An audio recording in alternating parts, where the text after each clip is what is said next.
দীর্ঘ 50 বছরে যুক্তরাজ্যের স্যান্ডওয়েল কাউন্সিলে প্রথম বাংলাদেশি বংশোদ্ভূত নারী মেয়র নির্বাচিত হয়েছেন সৈয়দা আমিনা খাতুন এমবি।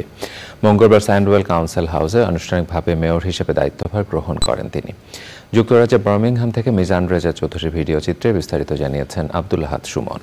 যুক্তরাজ্যের সান্ডওয়েল কাউন্সিলে 6 বারের নির্বাচিত লেবার দলীয় কাউন্সিলর হিসেবে কমিউনিটি সেবা দিয়ে আসছেন সৈয়দা আমিনা খাতুন এমবিই। এবার যুক্তরাজ্যের স্থানীয় সরকার পরিচালনায় অভিজ্ঞ কাউন্সিলরদের মধ্য থেকে 1 বছরের জন্য মেয়র নির্বাচিত হন তিনি।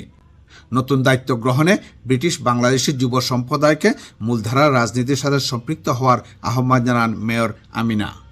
And I hope I can be an inspiration for women and young people. I encourage young people to get into politics because if I can do it, anybody can do it. ব্রিটেনের মূলধারার রাজনীতিতে British বাংলাদেশিদের সম্পৃক্ততা থাকলেও নারীদের সংখ্যা একেবারেই কম।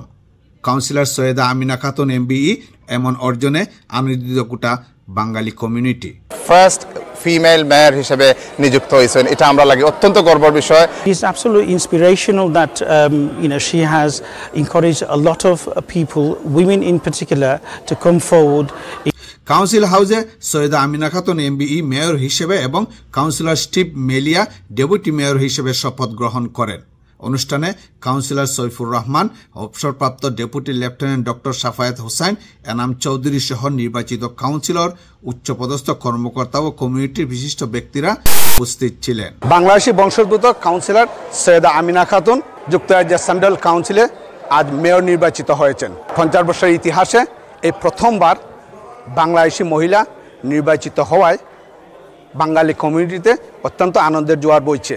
তারই হাত ধরে নবপ্রজন্ম এদেশের মূলধারা রাজনীতিতে সংশ্লিষ্ট হবেন, এটাই সকলের প্রত্যাশা। যুক্তরাজ্যের বার্মিংহাম থেকে আব্দুল আহাদ সুমন, চ্যানেল আই।